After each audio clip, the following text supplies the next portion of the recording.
अंदमान येथे स्वातंत्र्यवीर विनायक दामोदर सावरकर यांच्या पुतळ्याचे अनावरण होत असून या भव्य कार्यक्रमाबाबत भाजप आमदार आशिष शेलार यांनी माहिती दिली।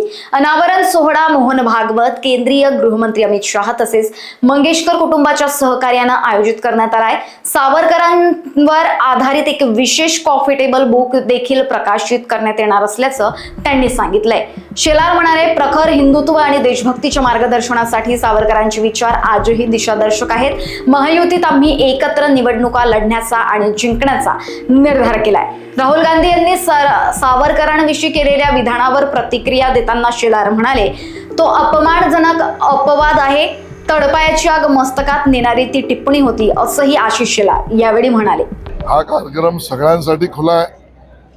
व्यक्तिगत कोणाला निमंत्रण देण्यापेक्षा सावरकर भक्तांनी जे सावरकरांच्या विचारावर प्रेम करतात, हिंदुत्ववादी विचारांशी ज्यांची पूर्णपणे नाळ बांधलेली आहे, त्या सगळ्यांसाठी हा कार्यक्रम खुला आहे।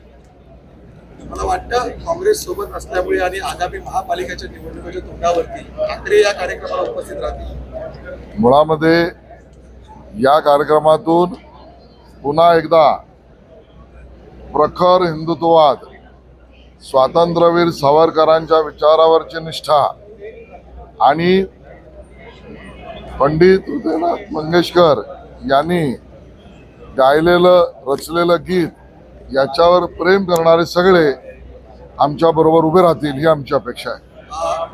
अनेकांना या सोहळ्यात आता झाला म्हणून उद्घाटन होत आहे।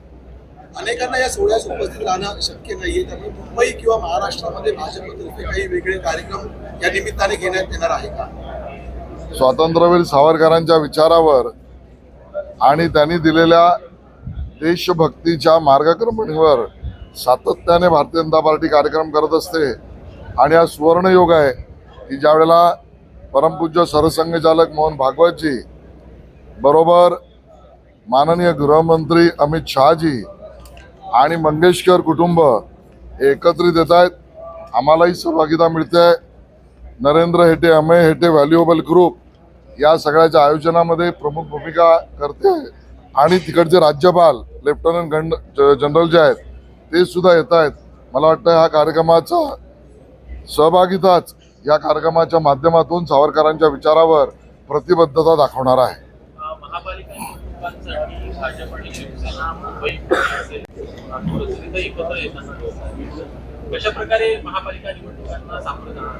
आमचंही ठरलंय, पुन्हा सांगतो, आमचंही ठरलंय, महायुतीमध्ये आम्ही निवडणूक लढवणार आहोत।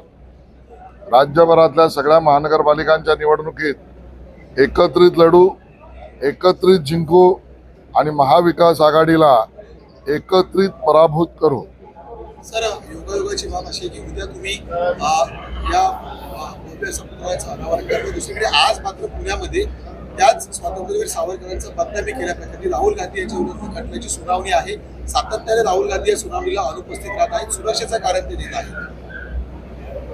राहुल गांधी यांनी केलेलं स्वातंत्र्यवीर सावरकरांवरचं विधान अपमानजनक, बदनामीकारक, क्लेशदायक, संतापजनक, तळपायाची आग मस्तकावर नेणार आहे आणि म्हणून त्यांच्यावर चालू असलेल्या गुन्ह्यात त्यांना शिक्षाच झाली पाहिजे, ही पूर्ण भारतवासियांची इच्छा आहे। न्यायालयापासून पळ काढण्याचा प्रयत्न राहुल गांधी करतायत का, हा आमचा सवाल आहे। नाशिकमध्ये नवीन एसटीपी प्लांट उभारण्यासाठी जवळपास 300 झाडांची कत्तल झालेली आहे असा आरोप पर्यावरण प्रेमींकडून करण्यात आला आहे। त्यामध्ये साधुग्रामच्या 1800 झाडांचे प्रश्न अगदी अनुत्तरित असताना एसटीपी प्लांटसाठी कत्तल केली आहे असा आरोप काही पर्यावरण प्रेमी करतात। हे सरकार पर्यावरण पूरकच कार्यक्रम, योजना आणि प्रकल्प करते। हे सरकार पर्यावरणाच्या रक्षणाचीच भूमिका घेऊन काम करते। नाशिकमध्ये सुद्धा आम्ही तीच भूमिका घेऊ। सर, तुम्ही मुंबई कोणी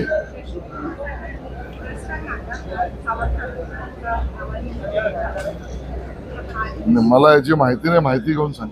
सर, मुंबईचे तुम्ही उपनगराचे पालकमंत्री आहात। लोकशाहीने एक आज एक ऑपरेशन केलं होतं की वेगवेगळे जी शौचालय आहेत, सार्वजनिक शौचालय आहेत, या ठिकाणी मोठ्या प्रमाणात संसार दाटलेला पाहायला मिळते. मुंबईतलं चित्र आहे, याची काय तुम्ही चौकशी करणार आहात का? ज्या पद्धतीचं काम लोकशाहीने केलंय आणि हा मुद्दा समोर आणून दिलाय, शौचालय, सार्वजनिक शौचालय आणि त्याची उपयोगिता यामध्ये अवैध रीतीने कोणी अन्य व्यवस्था किंवा निवास करत असेल त्यावर कडक कारवाई करण्यासंदर्भात मुंबई महानगरपालिका आयुक्तांशी मी बोलीन. लागलंच तर पोलिसांनी कारवाई करावी अशा पद्धतीची भूमिका आम्ही घेऊ आणि निर्देश सुद्धा देऊ. ठीक आहे. स्वातंत्र्यवीर सावरकरांच्या पुतळ्यासंदर्भात तुम्ही एक ट्विट केलेलं आहे. नेमकी काय हा अनावरण सोहळा कशा प्रकारे असेल, काय माहिती द्या?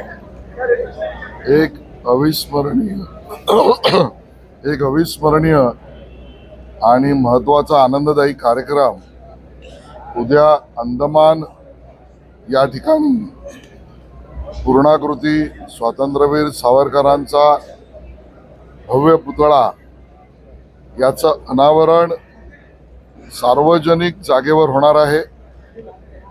बरोबरीने ने मजसीने हे जे गीत स्वातंत्र्यवीर सावरकरांनी लिहिलं, ज्याला पंडित हृदयनाथ मंगेशकर यांनी चाल दिली, त्याला 115 वर्ष होऊन गेली. या निमित्ताने एक सांस्कृतिक कार्यक्रम, एक स्वातंत्र्यवीर सावरकरांच्या जीवनावरचं कॉफी टेबल बुक, या तिन्ही कार्यक्रमाची सांगता आणि उपयोगिता आणि संयुक्तिक असा पुतळ्याचं अनावरण, नेमजसीने गीताचे 115 वर्ष होणे आणि कॉफी टेबल बुक हे माननीय परमपूज्य सरसंघचालक मोहन भागवतजी यांच्या शुभ हस्ते आणि भारताचे गृहमंत्री अमित शहाजी यांच्या अध्यक्षतेखाली हा कार्यक्रम अंदमान येथे होतोय. त्या कार्यक्रमात सहभागिता आणि सहयोगिता देण्याचं पुण्यकर्म मला करायला मिळालं.